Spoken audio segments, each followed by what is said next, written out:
KYD 정치 인터뷰 정치부 윤채영입니다.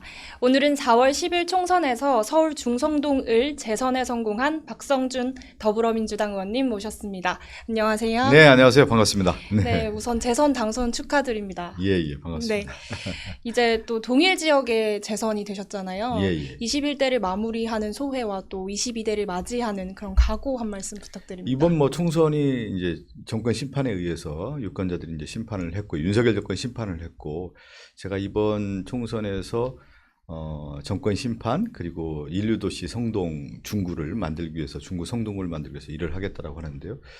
이번 4년을 마무리하면서 추후에 이제 4년에는 그 역할을 충실히 하겠다는 말씀드리고, 앞으로 또 의정 활동에 있어서도 더욱더 좋은 성과로 보답드리도록 하겠습니다. 그 재선 국회의원이 되면 네. 꼭 하고 싶었던 일이 있으실까요? 이번 이제 재선이 된다고 하면은 결국 이제 국민들에게 더 나은 정치를 이제 펼쳐야 되지 않겠습니까? 이 중구 성동구는 서울의 또 중심이고 대한민국의 중심이기 때문에 우리 지역민들이 요구하는 수준이 상당히 높습니다. 중앙 정치에서도 왕성한 활동을 좀 펼치기를 원하고 또 지역에서도 성과를 내기를 원하기 때문에 특히 제가 이번 총선에서 내세웠던 공약들이 있습니다. 그것을 차근차근 진행하면서 지역민들에게 좀 보답드리고 싶고요. 특히 제가 이번에 이제 교육 문제에서도 공약을 많이 제시를 했는데, 만약 22대에 가면은 기회가 된다고 하면 경제 상임위나 교육 상임위를 들어가서 지역 현안도 좀 해결하고 싶습니다. 예. 아직 총선이 한 달이 채 지나지 않은 시점에서 네. 그 총선에 대해서도 한번 돌아봐야 될 것 같은데, 이번 총선 결과는 아까 말씀하셨듯이 윤석열 정권을 심판하고 무도한 네. 정권 폭주를 막는 그런 민심의 뜻이 담겼다라고 분석하고 계세요. 네, 맞습니다. 여전히 그런 뜻이, 민심의 뜻이 지속되고 있다고 보시는지, 그렇다면 민주당은 앞으로 어떤 자세로 국정 운영에 임해야 된다고 보시나요? 그러니까 이제 정치라고 하는 것이 이제 선거가 어떤 의미냐면, 민주주의 선거가 매우 중요하잖아요. 그러면 국민들이 참여를 통해서 대표를 뽑고 그 대표가 잘했는지 못했는지 책임을 묻는 선거인데, 이번은 2024년은 윤석열 정권이 2022년 5월 9일 날 이제 취임한 이후에 한 2년 정도 지난 시점에서 선거를 치르게 됐습니다. 그렇다고 하는 것은 윤석열 정권이 그동안 2년 동안 국정을 잘 했는지 못했는지에 대해서 우리 시민과 국민 여러분들이 판단을 했던 것 같아요. 그런데 봤더니 좋은 점수를 주지는 않았던 것 같아요. 거의 낙제점을 줬기 때문에 이것은 심판론이 우세했고, 그 심판론에 지금까지 여전한 거고요. 그렇다고 하면 이것을, 잘못된 것을 바로 세워라고 하는 것이 이번에 총선의 민의라고 하는 거라고 볼 수가 있을 것 같습니다. 그런 면에서 이제 크게 두 가지라고 할 수가 있는데, 민생 문제라든가 그동안에 윤석열 정권 들어서서 이 외교의 문제, 또 내치에 있어서의 이런 민주주의 회퇴 문제, 이런 것들을 바로잡으라고 하는 거기 때문에 여전히 총선 민심의 연장이다, 이렇게 봐야 되겠죠. 네. 그 재선 의원을 더불어서 수석 대변인까지 지금 네. 선임하게 되셨어요. 대변인 직함을 제가 알기로는 2022년부터 계속 하고 계신 걸로 아는데, 제가 20년 당선 때부터 했어요. 부터 2020년 하셨구나. 첫 해에 원내대변인 했거든요, 제가요. 음. 예. 원내대변인 했고 2022년에 이제 당대변인을 했죠. 예. 그럼 계속해서 대변인 직함을 하고 계신 건데, 거의 한 4년째 계속 하고 있습니다. 그쵸? 대변인의 삶은 또 어떤지 국민들한테 좀 전달. 윤 기자가 너무 잘할 것 같아요. 대변인의 삶이라고 하는 것은 전화로 시작하는 거죠. 아침에 기자들이 저를 깨웁니다. 한 7시 좀 넘어서부터 기자들이 이제 전화를 해서 현안에 대한 것들을 물어보고요. 네. 또 그러다 보면 하루 종일 기자들과 이제 대응하게 되고, 기자들과 함께 하다 보니까 가장 어려운 것 중에 하나는 뭐냐면, 네. 그 현안에 대한 것들을 정확하게 판단하고 있어야 되고, 그 다음에 이 정무적 판단뿐만 아니라 이 현안에 대한 팩트 체크까지 다 해야 되기 때문에 대변인이 상당히 좀 고단한 삶이면서 또 의미도 있고, 또 국민과 또 우리 정치인들을 가장 연결할 수 있는 연결 포인트, 다리이기 때문에, 브릿지 역할을 하는 거기 때문에 그래도 정치에서 가장 꽃이 대변인이기 때문에 그 꽃의 역할을 좀 계속 하고 있어서 영광입니다. 그 전날 영수회담에도 네네. 의원님이 배석을 하셨잖아요. 근데 이재명 대표가 의원님께 소회를 전할 때 좀 아쉽고 답답했다, 네, 맞습니다. 이렇게 전했다고 들었어요. 예. 그 의원님은 영수회담을 좀 어떻게 보셨는지, 그리고 또 차후에도 앞으로 이런 자리를 이어가자라는 이야기가 나왔다고는 하는데, 이렇게 좀 의미 있는 회담이 또 나올 수 있을지 좀 말씀 부탁드릴게요. 뭐 제가 이제 회담이 이제 2시부터 어제 오후 2시부터 시작해서 한 제가 딱 타임상을 봤을 때는 오후 2시 한 12분쯤 끝났더라고요. 4시 12분. 그러니까 2시간 한 12분. 뭐 언론에서는 135분 뭐 이렇게 나오던데 그렇게 이제 장시간 동안 회담을 했는데 끝나고 났는데 저도 좀 답답했어요. 뭔가 실마리를 찾지 못하고 국민들에게 뭔가를 보여주고 답을 좀 드렸어야 된다는 생각을 했었는데 그렇지 못했기 때문에 제가 나오면서 대표님 어떠셨어요? 이제 끝나고 나서 말씀을 드렸더니 참 답답하고 아쉬웠다. 다만 만남으로만 의미를 찾아야 될 것 같다. 이런 얘기를 하셔서 저도 같은 마음이고요. 이번 영수회담이 앞으로 만약에 다시 열린다고 하면은 국민에게 좀 시원함을 보여줬으면 좋겠어요. 우리는 이런 정치를 하고 이렇게 다가가겠다라고 하는 것들을 보여주는 정치. 그러니까 실제 손에 쥐어지는 정치를 해야 될 것 같아요.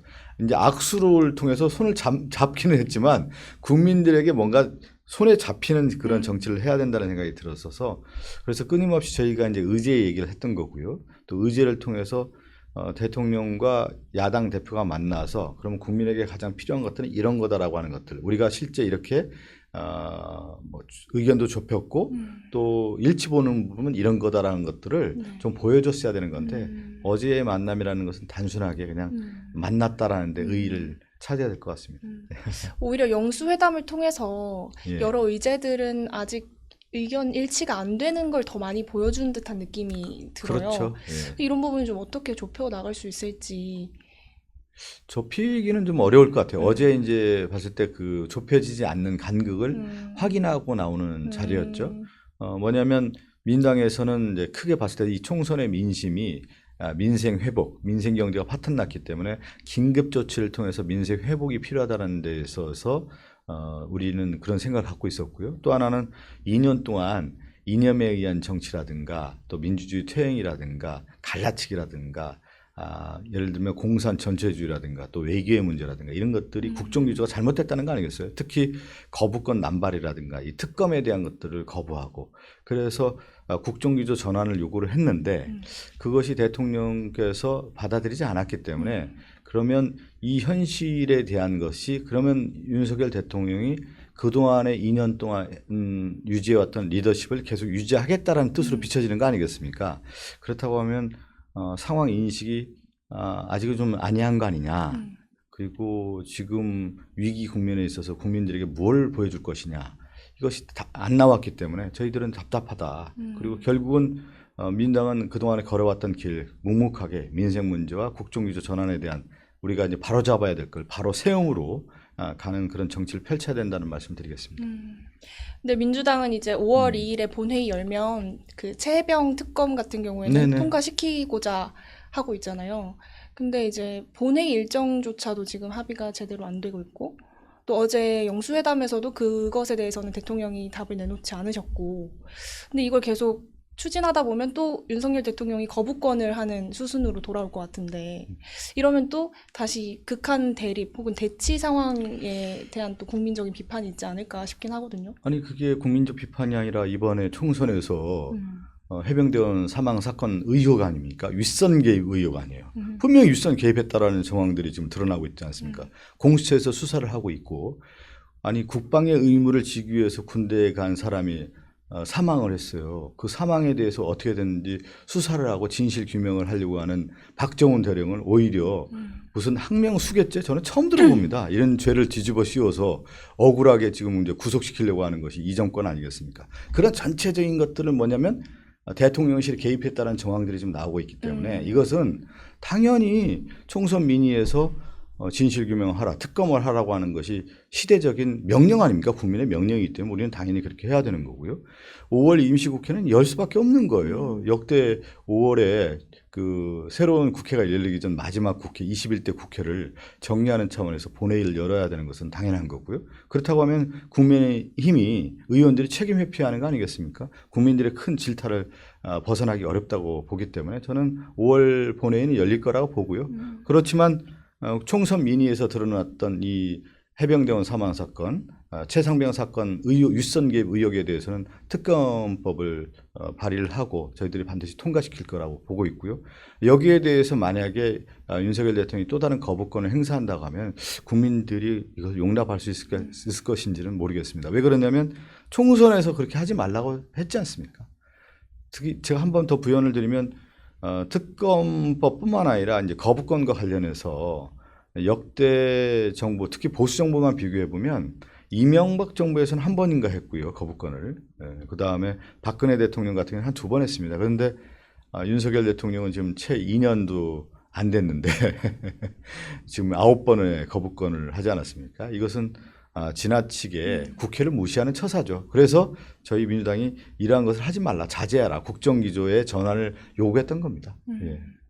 그 국민의힘 내부에서도 최혜병 특검 같은 경우에는 좀 의견이 좀 분분한 것 같아요. 그래도 이거 정도는 받아들일 수 있다라는 내부의 의견도 있잖아요. 그러면은 이탈표가 좀 있을 수 있다고 보시는지. 아니, 민주당에서도. 그거는 뭐 윤 기자가 이제 어떤 이제 국민의힘 내부의 얘기를 하지만 그건 상식 아닙니까?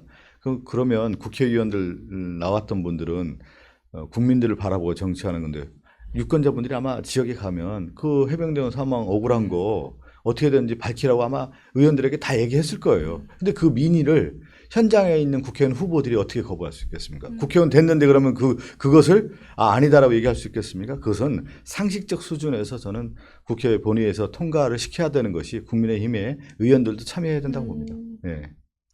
그 총선 이후에 여당이 어제는 이제 네. 황우여 비대위원장을 선임을 했고 또 뭐 이렇게 저렇게 당을 재정비하는 모양을 하고는 있는데 민주당에서는 이거를 좀 지지부진하다고 보시는지 그래도 좀 하고 있다라고 보시는지. 이제 이 총선 민의와 더불어서 시대를 이끌어가는 정치인들이냐, 새로운 시대를 이끌어갈 수 있느냐, 그럼 반성에 기반해서 나갈 수 있는 정치인들이냐 이렇게 봐야 되지 않겠어요? 그런데 저희들은 이제 민당에서 날카롭게 비판했던 것 중에 하나가 대통령실의 정진석 비서실장 아닙니까? 여야의 정치에 있어서 갈라치기를 했고, 특히 이준석 대표 축출하는 데 기여를 했고, 또 이재명 당대표와 관련해서는 상당히 막말 정치를 했던 당사자인데 대통령 비서실장을 임명했고, 또 하나 지금 원내대표에서 이철규 의원이 거명이 되고 있더군요. 그러면 이철규 의원은 어떤 인물입니까? 친윤이었고 이번에 총선에서 가장 책임 있는 당사자 아니에요? 사무총장과 인재영입위원장을 했던 사람이기 때문에 그런 분을 다시 원내대표 하겠다라는 것은 역시 계속해서 대통령실이 여당을 장악하려고 하는 의도가 있는 거 아니냐, 그런 의혹의 시선으로 바라볼 수밖에 없는 거고, 그리고 이제 비대위원장을 황우여 위원장으로 임명을 하려고 한다라는 것은 시대에 맞느냐, 이 시대에 과연 황우여 비대위원장이 맞느냐, 제가 거기에 뭐 부연 설명할 필요 없이 이 말로 좀 대체가 가능하지 않을까 싶어요. 국민의힘의 그런 미래로 갈 수 있는 정당이냐, 그렇게 보지 않을 것 같습니다. 예. 그러면 지금까지 계속 설명해 주시긴 했지만 대변인으로서의 2년간, 지난 2년간 네. 정부 여당의 국정 운영 이런 거를 비판적으로 네, 그렇죠. 평가하시는 아무래도 거잖아요. 혹시 잘한 점이 있다면은 뭘 꼽을 수 있을까요? 저는 이제 이게 뭐 잘한 점 못한 점이 아니라 저는 국가를 이끌어가는 정권은 어떤 역할을 해야 되냐면 미래로 나가고 국민들과 함께 가야 되잖아요. 근데 이것이 저는 가장 큰, 그 다음에 그 국민들과 함께 가려면 뭡니까? 정치 이번에 복원해야 된다는 얘기를 많이 하는데 정치가 왜 실종이 됐냐면 여당을 거수기화하려고 하는 게 있었고 야당을 파트너로 인정하지 않았단 말이에요. 그러니까 입법부라고 하는 국회가 유명무실하게 되는 그런 존재로 만들었단 말이에요. 그래서 지금 정치가 실종된 거 아니겠습니까? 그런 면을 우리가 끊임없이 이제 비판해왔던 거고, 그럼 당연히 이제 정치의 복원이라고 하는 부분에 있어서는 이것을 반드시 해야 되는 것이죠. 그것이 가장 큰 윤석열 정권의 이런 일방적 독주가 비판에 뭐라고 할까요? 너무 많은 비난을 받을 수밖에 없는 그런 자초했다, 이렇게 보는 것이죠. 예. 이번에 원내 3당으로 진입한 조국혁신당과의 관계도 좀 주목받고 있는데 얼마 전에 이재명 대표도 직접 먼저 제안해서 조국 대표를 만나셨잖아요. 이제 당 대표끼리는 좀 교류가 되고 있는 것 같다라는 느낌을 받는데 그 외에 당끼리의 교류도 좀 이루어지고 있을까요? 아니, 지금 이제 21대가 마무리되고 22대 국회의원들을 뽑는 총선이 지난 4월 10일 날 있었지 않았습니까? 그러면 아직 등원이 안 됐잖아요. 그러면 실제 이제 우리 당의 이제 정무실장 정도는 아마 서로 연결하지 않을까 싶어요. 조국 혁신당의 이제 인물과 누구인지는 잘 모르겠고요. 네. 그렇지만 이재명 당대표와 조국 그 혁신당의 대표는 서로 좀 연락하고 소통을 하고 있기 때문에 지난번에 또 만난 거 아니겠습니까? 네. 그런 창구는 열려 있고 또 하나는 이 검찰 독재 정권에 대한 심판 그리고 이 정권에 대한 견제와 균형이라고 하는 부분에 있어서는 같은 생각을 하고 있기 때문에 연대와 협력에 대한 부분은 분명히 있다고 봅니다. 예. 구체적으로 의제를 정해놓고 이야기를 나누는 것도 있을까요? 글쎄요. 그렇지는 아직은 국회 개원이 되지 않은 상태에서 지금 저희들이 이제 5월 3일 날 이번 주죠. 네. 원내대표를 또 선출하지 않습니까? 그럼 원내대표가 차기 이제 리더십을 또 발휘하는 거기 때문에 그 이전까지는 그렇게 있을 것 같지 않고요. 또 그 이후에 이제 원구성을 해야 되지 않습니까? 네. 그럼 원구성을 하려면 조국 혁신당의 입장이 뭔지, 그 조국 혁신당의 의원들은 어떤 상임위에 가고 싶은지 이런 부분들을 또 상의해야 되는 거기 때문에 거기 원내 교섭단체가 아니기 때문에 아마 야당인 우리 당이 사실 이제 배정하는 역할을 하지 않을까 싶어서 그런 것들은 서로 협의하지 않을까 싶습니다. 예. 그 조국 혁신당이 내세운 1호 법안이 한동훈 특검법이잖아요. 예, 예. 근데 이거는 이미 민주당하고 논의 중이라고 그쪽에서는 이야기를 그건 했거든요. 거기까지는 제가 구체적으로 논의가 되는지는 잘 모르겠고요. 한동훈 특검법과 관련해서는 조국 혁신당이 이제 공약 1호로 내세웠는데 22대 국회가 이제 개원이 되고 조국 혁신당 이걸 개혁 입법 뭐 1호로 올려서 민주당과 이제 상의를 한다고 하면 그 당시 이제 원내대표라고 할까 이번 주에 선출되는 원내대표와 원내의 이제 그 지도부가 어떤 결정을 할지는 좀 지켜봐야 되지 않겠습니까? 그리고 이재명 당대표도 이 부분에 대해서 생각하는 부분이 있기 때문에 당 지도부도 그렇고요. 개원 이후에 이 문제는 조정될 거라고 봅니다. 네. 이재명 대표는 어떻게 생각하세요? 글쎄요. 그거는 저도 잘 모르겠습니다. 전체적인 뭐 큰 흐름에서 당의 결정들이 있지 않겠습니까? 네.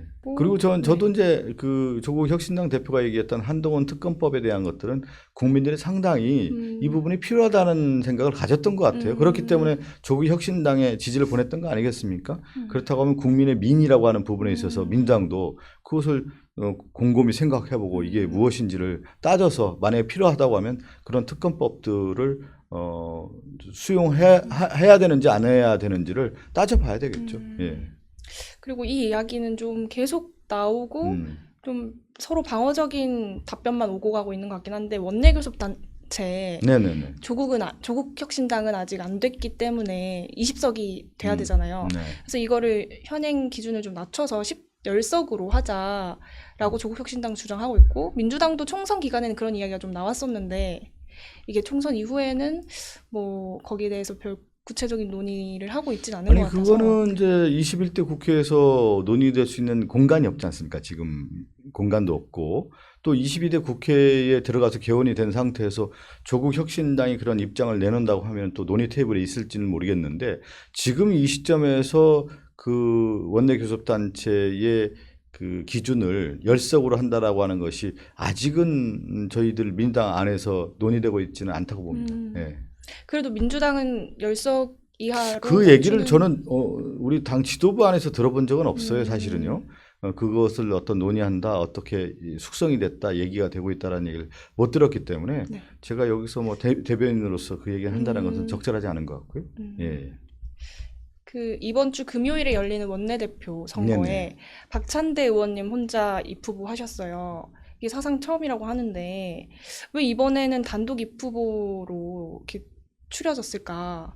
왜냐하면 출마 의사를 좀 밝혔던 의원님들 좀 계셨었거든요. 네네. 근데 이렇게 차츰차츰 이렇게 고사하시더라고요. 네. 그래서 이게 이재명 대표의 단일 체제가 확실하게 공고해졌다. 진짜 찐명으로 가는 거다 이런 목소리가 나오는데 이건 어떻게 보셨어요? 아니 이제 이제 모든 선거에서 후보자라는 게 있잖아요. 그럼 후보자는 어떤 경쟁력을 갖고 있느냐에 대한 부분 아닙니까? 그래서 이제 그 시대 정신을 담아낼 수 있는 후보가 당선이 되는 건데 그러면 22대 국회를 개원하는 데 있어서 가장 큰 역할을 하는 원내 사령탑인 원내 대표가 어떤 리더십을 발휘하느냐. 그러면 그 리더십은 그동안에 어떤 일을 해왔고 어떤 일을 할 수 있느냐에 대한 부분 아니겠습니까? 그러면 박찬대 지금 이제 얼마 전까지 최고위원이었죠. 네. 원내대표가 이제 출마를 했을 때 다른 후보들은 왜 출마 안 했을까? 이 이전에 네. 그럼 박찬대 후보가 왜 경쟁의 능력이 있었을까를 따져봐야 되겠죠. 네. 그러면 윤석열 정권이 2년 들어섰을 때 음. 검찰과 정말 제대로 싸운 사람이 누구냐를 좀 보는 것 같아요. 그럼 음. 검찰의 이러한 무도함에 대해서 검찰 정권의 무도함에 대해서 민당에서 최전선에서 온몸으로 싸웠던 사람이 누구냐. 박찬대 의원이 아니었느냐라고 이제 본 것이죠. 그런 다음에 그러면 22대 국회에서 중요한 역할 중에 하나가 뭐냐면 이런 아까 우리 윤 기자가 얘기한 것처럼 최상병 해병대원 사망 사건 육선 의혹과 같은 이런 특검법이라든가 또 김건희 여사의 도이치모터 주가 조작 특검이라든가 지금 얘기한 이태원 특별법이나 이런 것들을 강력하게 추진할 수 있는 리더십을 발휘할 수 있는 사람이 누구냐를 따져봤을 때 박찬대 의원이 좀 비교 위에 있다라고 내부에서 그 의원들이 평가를 했던 것 같아요. 그러니까 아마 출마자들이 쭉 봤을 때 나보다는 박찬대 의원이 훨씬 잘하고 그 경쟁력이 있겠구나라고 하는 판단에서 나오지 않았을까 그렇게 좀 뭐라고 할까요? 좀 사퇴하지 않았을까 싶습니다. 네. 이번 원내대표는 그러면 윤석열 정권과 가장 잘 싸울 수 있는 그런 원내대표가 돼야 된다고 아니 생각하시나요? 그런 의미도 담아 있는 거고 지금 얘기했처럼 원내에서 해결할 사항들을 강력한 리더. 그러니까 과거에 윤석열 정권과 잘 싸웠던 사람이 누구였냐를 좀 봤을 것 같고 그 다음에 앞으로도 마찬가지 아니에요. 이런 원내에서 이런 강한 리더십을 발휘할 수 있는 힘이 누가 있을까 봤더니 박찬대 의원이 좀 더 비교 위에 있다라고 그 안에서 평가를 하지 않았겠습니까? 그렇기 때문에 그분들이 미리 뭐 사퇴하지 않았을까 저는 그렇게 판단을 하는 겁니다. 예. 그 비슷하게 이제 차기 국회의장도 좀 경쟁 치열하게 하고 있는데 네네네. 육선에 이제 조정식 추미애 의원님이 좀 도전장을 던지셨고 5선에서도 또 정성호 우원식 의원님이 하시겠다고 하셨어요.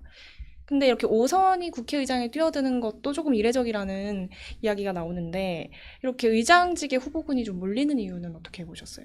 아니 그러니까 지금 21대 국회에서 이제 전임 국회의장과 이제 현 국회의장에 대해서 민당의 바라보는 어떤 시각은 그러면 입법부의 수장으로서 역할을 잘 했느냐에 대한 뭐라고 할까 요구 사항들이 좀 있었던 것 같아요. 그러니까 윤석열 정권이 이제 행정부 수반으로서 입법부를 인정하지 않고 오히려 야당을 탄압하는 데 있었다라고 했을 때 국회의장이 그 역할을 제대로 했느냐. 특히 저는 이제 정치적 독립성과 중립성에 대한 얘기들을 많이 하는데 정치적 독립이라고 하는 건 그런 의미거든요. 입법, 사법, 행정이라고 했을 때 삼법 분립이라고 하는 것은 기관 간의 견제와 균형을 통해서 독립기관을 만들어준 거고 이 독립을 했다라는 이유는 결국 국민을 위해서 정치를 하라는 거 아니겠어요? 국민을 대변하라고 하는 건데 그러한 부분에 있어서 윤석열 정권과 제대로 어떤 견제와 균형의 역할을 했느냐 그런 국회의장 역할을 했느냐에 대한 부분을 따져 물어봤을 때 네. 차기의 22대 국회의장은 이 역할을 제대로 해라 라고 하는 부분에 있어서의 어떤 시대적 소명이 있다 보니까 내가 이 역할을 더 잘할 수 있다라고 경쟁 구도가 형성됐다 이렇게 봐야 되겠죠. 예. 근데 관례상 6선 의원, 그러니까 최다선 의원한테 먼저 좀 이렇게 순서대로 하는 게 있잖아요. 그 말씀을 드린 거예요. 관례상으로 했더니 입법부의 수장의 역할을 제대로 했느냐에 대한 부분을 따져봤을 때 그렇지가 못하다는 부분이 있었을 경우에 그 5선 의원들은 내가 그 역할을 더 잘할 수 있다라고 선언하고 출마한 거죠. 그래서 경선 구도가 형성됐다고 봐야 되겠죠. 네, 이제 혹시 하시고 싶은 말씀이 좀 있으실까요? 뭐 이제 앞으로 지금 이제 윤석열 정권 이제 영수회담 끝나고 나서요. 저희들이 이제 확인한 거 아니겠습니까? 큰 변화의 의지가 없다라는 거고, 특히 이제 민주당이 그동안에 얘기했던 민생 회복이라든가 국정기조 전환에 대한 것들에 봤을 때 윤석열 정권이 이제 그런 의지가 없기 때문에 그렇다고 하면 민주당은 앞으로 이제 어떤 길을 걸어가야 되느냐? 결국은 저는 총선의 민의에 나타난 민심을 반영을 해서 뚜벅뚜벅 걸어가야 된다. 그것이 바로 국정에 있어서 잘못된 부분을 바로 세우라는 거 아니겠어요? 특히 해병대원 사망 사건과 관련된 부분에 있어서는 진실 규명을 해야 되는 거고 우리가 총선 때 이채 양명제라고 했잖아요. 이태원 참사 또 최수근 상병 관련된 양평고속도로 이 부분은 매우 큰 문제입니다. 그리고 이 명품 의혹과 관련된 김건희 여사와 관련된 의혹들, 주가 조작 이런 것들이 있기 때문에 상당히 앞으로 22대 국회 개원을 했을 경우에 민주당이 이러한 문제를 하나하나 해결하면서 답을 찾아내야 국민들의 다시 어떤 신뢰를 받고 또 그렇지만 또 윤석열 정권이 그러한 역할에 있어서 네. 국민들의 민의를 저버린다고 하면 또 국민의 심판을 더 받는 네. 아주 날카로운 어떤 회초리를 더 들을 수 있는 상황이다 이렇게 보고 있습니다. 네, 말씀 감사합니다. 지금까지 더불어민주당 박성준 의원님과 이야기 나눠봤습니다. 감사합니다. 네, 감사합니다.